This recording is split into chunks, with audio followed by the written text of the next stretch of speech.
আসলে এদের রাত্রের ঘুম নষ্ট হয়ে গেছে। শেখ হাসিনা দেশে ফিরবো, এই বছর ফিরবো এটা বলার পরে। বাপের বেটা যদি হও, মায়ের দুধ যদি খেয়ে থাকো, আমি এটা ওপেন চ্যালেঞ্জ, তোমাদের আমেরিকানদের বাপ চাচাদের আইনে এখানে বসাও, তারপর ইলেকশন করো, দেখো কি হয়। ফ্রি অ্যান্ড ফেয়ার ইলেকশন যদি হয়, আওয়ামী লীগ মানে যা রেজাল্ট হবে এটা এরাও জানে। এই ভয়ে এরা আওয়ামী লীগকে আসতে দিচ্ছে না, আওয়ামী লীগের উপর ব্যানটা রাখতেছে। বেশ সরব হয়ে এবং অনেকটা উগ্র ভঙ্গিতে স্বরাষ্ট্রমন্ত্রী সালাউদ্দিন আহমেদ প্রধানমন্ত্রীর সামনেই বললেন আওয়ামী লীগের দাফন হয়ে গেছে। কোথায়? দিল্লিতে। বাংলাদেশ আওয়ামী লীগের নিপাত হয়ে গেছে, আওয়ামী লীগ আর বাংলাদেশের রাজনীতি কখনোই করতে পারবে না। প্রশ্নটি এখানেই যে দিল্লিতে কোথায়, কিভাবে, কখন দাফন হলো বাংলাদেশ আওয়ামী লীগের। নিশ্চয়ই আপনি এর আগেও শুনেছেন তিনি যখন বলছেন এর পরপরই। আপনার বিশ্লেষণ কি হবে? তিনি কেন হঠাৎ করেই একদম ওই যে এনসিপি নেতাদের মতো করে একই ভাষায় বলে ফেললেন আওয়ামী লীগের দাফন হয়ে গেছে দিল্লিতে? মানে ইন্ডিয়া বা ভারতকে তিনি হঠাৎ করে এমন খোঁচাটা দিলেন কেন? বিশ্লেষণ কি আপনার? আওয়ামী লীগের দাফন হয়ে গেছে, আমার এখানে একটাই বক্তব্য যে সালাউদ্দিন সাহেব, এটা বাংলাদেশের মানুষকে জাজ করতে দিন না। আওয়ামী লীগকে নির্বাচনে আসতে আপনি ব্যবস্থা করুন, আওয়ামী লীগ নির্বাচন করুক, তারপর যদি আওয়ামী লীগকে মানুষ ভোট না দেয় আওয়ামী লীগের দাফন হয়ে যাবে। আওয়ামী লীগের দিল্লিতে দাফন হবে কেন? দিল্লিতে তো আমরা আওয়ামী লীগকে দাফন করার কোনো ব্যবস্থা করিনি। আওয়ামী লীগকে আওয়ামী লীগের লোকজন যারা এখানে আছে তারা ভালোভাবেই আছে। এখন সালাউদ্দিন সাহেব যদি এটা বলতে চান যে আওয়ামী লীগ বাংলাদেশের রাজনীতিতে তার আর কোনো ভূমিকা নেই, প্রশ্নটা আমার একটাই যে ভাই আওয়ামী লীগ কিছুই না, আওয়ামী লীগ শেষ হয়ে গেছে, আওয়ামী লীগে মানে সবকিছু খতম। তো এটা বাংলাদেশের মানুষকে জাজ করতে তো ইলেকশনে আওয়ামী লীগকে আসতে তো, তারপরে দেখো আওয়ামী লীগ কটা আসন পায়। এখন তো তোমরাই ক্ষমতায় আছো, তোমরা ক্ষমতায় থেকে ইলেকশন করো না। বাপের বেটা যদি হও, মায়ের দুধ যদি খেয়ে থাকো, আমি এটা ওপেন চ্যালেঞ্জ, এই সালাউদ্দিন আহমেদি বলুন আর এনসিপি বলুন আর হুজুরদেরই বলুন, যে আওয়ামী লীগকে ইলেকশনটা দয়া করে করতে দাও না, তারপরে যদি মানুষ ভোট না দেয় তোমরা ইলেকশন কর, তোমরা ক্ষমতায় থেকে ইলেকশন করো, তারপরে দেখি তো। আসলে এদের রাত্রের ঘুম নষ্ট হয়ে গেছে। শেখ হাসিনা দেশে ফিরবো, এই বছর ফিরবো এটা বলার পরে। এখন এরা ভাবছে যে ভারত শেখ হাসিনাকে নিয়ে বিরাট একটা কোনো চক্রান্ত করে ফেলছে, ব্যাপারটা একেবারেই তা না। শেখ হাসিনা এই জিনিস বলছেন, আমাদের লোকজন যারা শেখ হাসিনার সাথে যোগাযোগ রাখে, ভারতের কর্তা ব্যক্তিরা, তারা বলছে আরে বহন জি আপ क्या बोल रहे हैं, उधर जाएगा आपको जान से मार देगा। কেন আমাদের লোকজনের একটা ধারণা আছে বিএনপি জামাতের থেকেও বেশি যে পাকিস্তানি এরা 75 এর আনফিনিশড এজেন্ডা, শেখ ফ্যামিলি কাউকে রাখবে না ইত্যাদি, মানে there are serious security concerns about Sheikh Hasina. কিন্তু এই শেখ হাসিনা মানে আওয়ামী লীগকে এরা কতটা ভয় পায়, শেখ হাসিনা ভারতে বসে একটা হুঙ্কার দিয়েছে।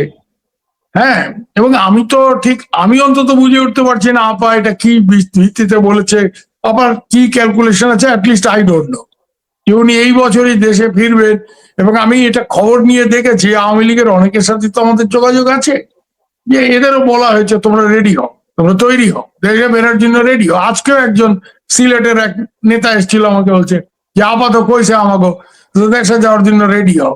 তাহলে আপনারা যে দেশে যাবেন ওখানে তো হামলা মামলার শিকার হবেন, মামলা দিয়ে ঢুকায় জোড়ে না, যাই হোক একটা কিছু এসপারস। এখন I really don't know what is the plan, বুঝলেন মারুফ ভাই? আমি ঠিক এটা জানি না এটা ঠিক, কিন্তু এই যে আওয়ামী লীগকে এই হরিদাস পালেরা বাংলাদেশে যে কতটা ভয় পায় এটার প্রমাণ আমিও দেখছি, আপনিও দেখছেন। আপনি বাংলাদেশের মানুষ আর আমি আগরতলার ছেলে, তো আমি বাংলাদেশটা বুঝি। ভারতবর্ষে অন্য যারা বাংলাদেশ নিয়ে লক্ষ্য করে তার থেকে আমি অন্তত আগরতলার ফুল আমার 3 দিকে বাংলাদেশ, আমি কুমিল্লার ফুল, আমি বাংলাদেশটা ভালো বুঝি, বুঝছেন? মানে এদের থেকে অন্তত আমাদের শর্মাজি ভারমাজি এদের থেকে বেশি বুঝি। তো আমি এইটা বুঝতেছি যে এই আপা জয় থেকে হুঙ্কার দিছে যে আমি দেশে ফিরবো, যেন এই বছর, এদের কিন্তু রাত্রে ঘুম নষ্ট হয়ে গেছে। কারণ আওয়ামী লীগকে মাঠে যদি ঢুকতে দেয় তাহলে কি অবস্থা হবে এটা আমরা সবাই জানি, এটা সালাউদ্দিন সাহেবও জানেন। মুখে ওই কি বলে একটা ব্যাপার পরিষ্কার, माई का लाल अगर तुम है ना, এ যদি বাপের বেটা হয়ে থাকে আওয়ামী লীগের করতে ব্যান্ডটা তুলে মাঠে আওয়ামী লীগকে নামতে দাও এবং আওয়ামী লীগকে ইলেকশনটা করতে দাও। আওয়ামী তো লীগের যদি আপনি ক্রিকেট না বলছেন থাকে, যে ইলেকশন করতে দেওয়ার কথা, কিন্তু তারা তো আবার এখন উঠে পড়ে লাগছে। তারা বললো, এই সালাউদ্দিন সাহেব একই সময় একই বক্তব্যের মধ্যে আবার বলেছেন যে আওয়ামী লীগের রাজনৈতিক কার্যক্রম নিষিদ্ধ হয়েছে, এখন আওয়ামী লীগ ওয়াই কারণটা কি? হ্যাঁ, আমার এখন বক্তব্য আওয়ামী হচ্ছে লীগকে আজকে ফারুক ভাই, নিষিদ্ধ করার প্রক্রিয়া তারা শুরু করেছে। না না, কেন এটা করতেছে? এটা এই কারণে করছে, আওয়ামী লীগকে মাঠে নামতে দিলে হাওয়া হয়ে যাবে এটা বাজার থেকে। এই বিএনপি 213 সিট, বিএনপি 30-এ নামবে, 40-এ নামবে। আমি চ্যালেঞ্জ করে বলতেছি, সালাউদ্দিন যদি বাপের বেটা ব্যান্ডটা তুলে সে আওয়ামী লীগকে মাঠে ইলেকশন করতে, let the people of Bangladesh decide. তুমি কোন হরিদাস পালে, তুমি কোন হরিদাস পাল? তুমি আওয়ামী লীগকে মাঠে ইলেকশনটা করতে দাও, ঠিক আছে, ফেয়ার ইলেকশন, ইন্টারন্যাশনাল সুপারভিশনে ইলেকশন করো, তোমাদের আমেরিকানদের বাপ চাচাদের আইনে এখানে বসাও, তারপর ইলেকশন করো, দেখো কি হয়। ফ্রি এন্ড ফেয়ার ইলেকশন যদি হয়, আওয়ামী লীগ মানে যা রেজাল্ট হবে এটা এরাও জানে। এই ভয়ে এরা আওয়ামী লীগকে আসতে দিচ্ছে না, আওয়ামী লীগের উপর ব্যানটা রাখতেছে। বিএনপিও তো ব্যারেকের পার্টি, বিএনপিও তো ক্যান্টনমেন্টে তৈরি করা পার্টি জেনারেল জিয়া সাহেবের। হ্যাঁ, বিএনপি কত বড় গণতন্ত্রের ধারক বাহক, এগুলি নিয়ে আর আমি বিশদ আলোচনায় গেলাম না। আমি শুধু এইটুক বললাম যে সালাউদ্দিন সাহেব যদি ব্যাপের ব্যাটা হয়ে থাকে, ক্ষমতা যদি থাকে, সালাউদ্দিন সাহেবকে বলেন হ্যাঁ ইলেকশন দিতে। আমি আগরতলার বললাম, আমরা বাংলাদেশ জানি, আমি বাংলাদেশে থেকে 4-5 বছর কাজ করছি, ওকে। সালাউদ্দিন সাহেব যেই মূলের লোক, আমিও এই মূলের লোক, আমিও পূর্ববঙ্গীয় মূলের লোক, okay. And I am not Sharmaji Vermaji of Delhi, আমাকে বেকুব বানানো অত সোজা না বাংলাদেশ নিয়ে। বাংলাদেশে আজকের তারিখে আমি জোর গলায় বলতেছি, আমি জোর গলায় বলতে পারি, prove me wrong, call for election, allow Awami League two contest the election. তারপরে শালা তুমি কয়টা আসন পাও, ওই 213 থেকে তুমি 21-এ গিয়ে দাঁড়াও কিনা আমরা বুঝে নেব। হ্যাঁ, আর আরেকটা কথা, তুমি একদিকে মানে এটা পাকিস্তানি ফর্মুলা বাংলাদেশে চলছে। পাকিস্তানিরা দেখবেন একদিকে চীনকেও খুশি রাখে, একদিকে আমেরিকাকেও খুশি রাখে, মানে দুজনের কাছে দেশটা বন্ধক দিয়ে রাখছে। তো এখানেও তাই হইতেছে। হ্যাঁ, 250তম অ্যানিভার্সারি মার্কিন স্বাধীনতার, সেটা বাংলাদেশে এমন ভাবে উদযাপিত হলো, আমার তো মনে হলো Bangladesh has become the 51st state of United States of America. যে কালকে ট্রাম্প বলবে, okay guys, you join America, you don't have to fear, come over man.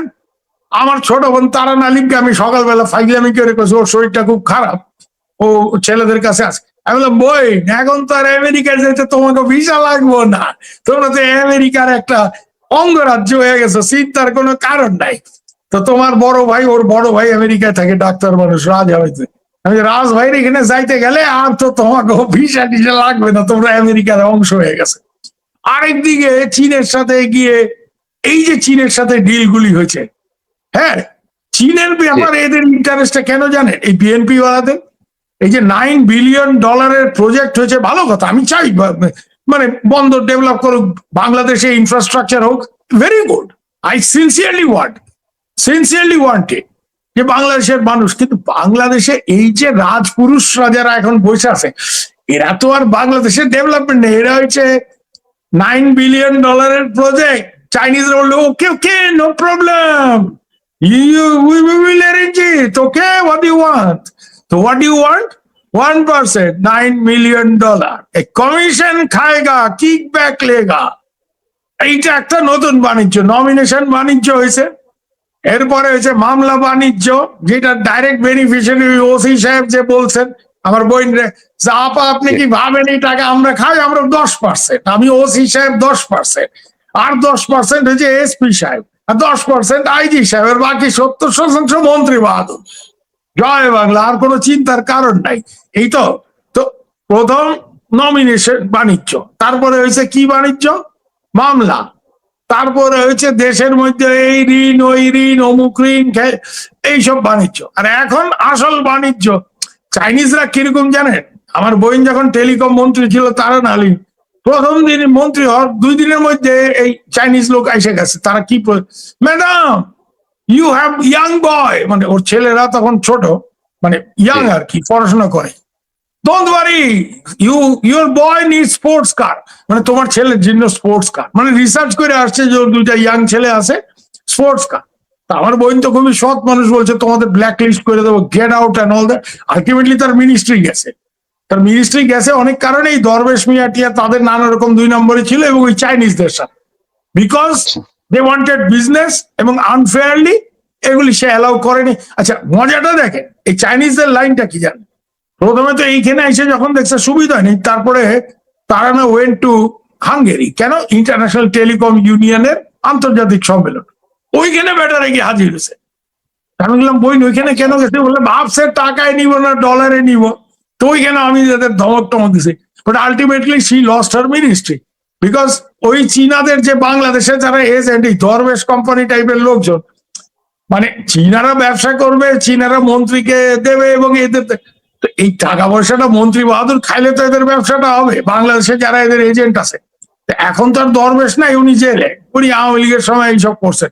এখন নতুন দরবেশ যারা গজাইছে এই সালাউদ্দিন সাহেবের মতো, এদের চাইনিজ প্রজেক্ট মিনস মানি, কারণ চাইনিজরা okay okay don't worry, we do 9 million business, we give you 9 million, no problem man.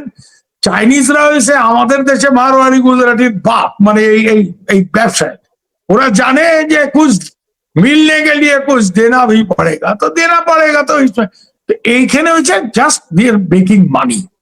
এরা যে কত বড়, আর আজকে তো একটা জিনিস ওপেনলি দেখেন, ওই ছাত্রদলের নেতার আমি ভিডিও দেখলাম, সে তো বলছে আমরা জ্বালাইছি, আমরা পোড়াইছি, আমরা ইয়ে করছি। তার মানে কি, যে একটা সরকারকে অবৈধভাবে তারা ফেলছে, এই ভায়োলেন্সের পিছনে তারা ছিল, আজকে এটা তারা নিজেরা স্বীকার করতেছে। They are so bloody brazen and so arrogant, they think they will ever remain in power. আসল ব্যাপারটা হচ্ছে অন্য কিছু না, ওই হাও ভবন করে যে টাকা হয়েছিল, 17 বছর ইংল্যান্ডে রাজার মতো থাকা হয়েছে, এখন এই 4-5 বছরে এত টাকা করতে হবে যে বাকি 20-25 বছর ইংল্যান্ডে ডিউক অফ বাকিংহাম শায়ার হয়ে থাকতে হবে। তো উই নো দিস গেমস। আমরা বাংলাদেশে কে কি এইসব করতেছে, কে কোথায় টাকা করছে, এগুলি জানি। এরপরে যদি বেশি কথা বলে না, এগুলি স্পেসিফিক প্রজেক্ট সহ, how much money, who is making and where this money is going, আমরা কিন্তু এগুলি ফ্ল্যাশ করা হবে এবং ইন্টারন্যাশনাল মিডিয়াতে পাই যাবে। আমার কথা হচ্ছে একটাই, যে ভাই তোমার দেশ তুমি চালাও, নো প্রবলেম, তোমার দেশে উন্নতি হোক, সাধারণ মানুষ, মানে আমি একটা ছোট্ট ঘটনা বলি। আমার এক ভাগ্নি আছে, মানে একজন নাও 3 বোন ওরা। এই ওদের যে মা, তাকে আমি আপু বলতাম। আমি যখন বাংলাদেশে চাকরি করি, উনি আমার যে অর্গানাইজেশন ছিল সেখানে ক্যান্টিন ম্যানেজার, উনি আমার অসুস্থ হয়েছিল, আমাকে খুব দেখাশোনা করছে, আমাকে বাপ বলে ডাকতে। হ্যাঁ বোঝেনি তো, আমিও ইস্ট বেঙ্গলি লোক, একটা সম্পর্ক হয়েছে, আপা ডাকে বাপ ডাকে, বাপ আমার মায়ের একটু দেখিস, তো আমাকে ওরা মামা টামা বলে ওদের লোন টোন করাই দিছিলাম। ওদের মুখের কথা এটা, ওরা তো এতিম মানুষ, সে মামা বুঝছো আওয়ামী লীগের আমলে, আমি বলতাম তোরা তো আগে আওয়ামী লীগের গালিগালাজ করতি, প্রত্যেক মাসে আইতো চান্দার লেগে, আচ্ছা যাই হোক 400 টাকা চান্দা দিতাম, আর একটু চা কফি খাওয়াই দিতাম, খুশি হয়ে চলে যেত। এই ব্যাটারে আসার পরে, ওরা তো ইউনুস বলে না, ইউনুচ্চা, তো ইউনুচ্চা আসার পরে এই বিএনপির পোলাবান আমাদের গ্যান্ড এরিয়াতে আমাদের 7টা দোকান পরপর লুট করে নিয়ে গেছে, 1.5 লাখ টাকার মাল ছিল, লুট করে নিয়ে গেছে। আমি মামা এখন 1.5 লাখ টাকা কোথেকে জোগাড় করবো, হয়তো রাস্তায় বসে গেছে। এগুলি কিন্তু এদের মুখের কথা, বুঝতে পারছেন? তো ছাত্রলীগের ছেলেদের বিরুদ্ধে অভিযোগ হতো, হেলমেট বাইরে হোক ভাই, তারা আসতো এসে আপা ব্যবসা তো ভালোই করতেছে, 400 টাকা চান্দা দিলে খুশি হয়ে চলে যেত। এরা 1.5 লাখ টাকা মাল লুট করে নিয়ে গেছে, একদম এটিম মানুষ, রাস্তায় বসে গেছে প্র্যাকটিক্যালি। এখন আমরা কি করবো? তারপর অনেক ঝামেলা টামেলা করে আমার এক পরিচিত ব্যাংক ম্যানেজার, কিন্তু প্রাইভেট ব্যাংক তো মারুফ ভাই আপনি জানেন, ওরা অনেক বেশি কোল্যাটারাল ডিমান্ড করে। এদের একটা বাড়ি আছে, ওই ছোট্ট বাড়ি, এরা ওই ব্যবসা করে 3 বোনে মিলে করছিল, ওইটা বন্ধক দিয়ে, মানে ওইটা ব্যাংকে কোল্যাটারাল দিয়ে 80,000 টাকা লোন পায়। এই ঈদের আগে খানিকটা ব্যবসা করছে। আমি বললাম কিরে ভাগ্নি কেমন ব্যবসা ট্যাবসা হয়েছে? আরে মামা বাঁচাইছো আমাদের, এই যে 80,000 টাকা লোন পাইছি, তো মালটাল তুলছিলাম, ভালো বিক্রি টিক্রি হয়েছে, এখন মোটামুটি মানে 30-40 হাজার টাকা আমাদের লাভ হয়েছে এইবার ঈদের বাজারে, ভালো ব্যবসা হয়েছে। এখন আমরা মানে ওদের মধ্যে 2জন ওই লোকাল স্কুলের টিচার, হোম সায়েন্সের, এরকম কেস। তো বলছে আমরা কষ্ট করে এই পুঁজিটা বাড়াই, কিন্তু মামা একটা তো ভয় লাগে, যে পুঁজি বাড়াইলাম, এইসব করে কষ্ট করে না খায় না দেয় পুঁজি বাড়াইলাম, মাল আনলাম, কালকে যদি আবার হঠাৎ করে লুট করে লয়ে যায় ওই জি 10-12 তারিখ এই অগস্ট মাসে। তো this is the condition of people on ground. হ্যাঁ, জি একদম উনি আপনি বসে আছেন যেটা ওইখানে। বললেন, একদম আপনি যেটা বললেন যে বাংলাদেশের এই বর্তমান প্রেক্ষাপটে স্বরাষ্ট্রমন্ত্রী সালাউদ্দিন আহমেদ তিনি দায়িত্বে এবং তার সময় এই কর্মকাণ্ডগুলো হচ্ছে, যেটা আপনি উদাহরণ দিয়ে বললেন।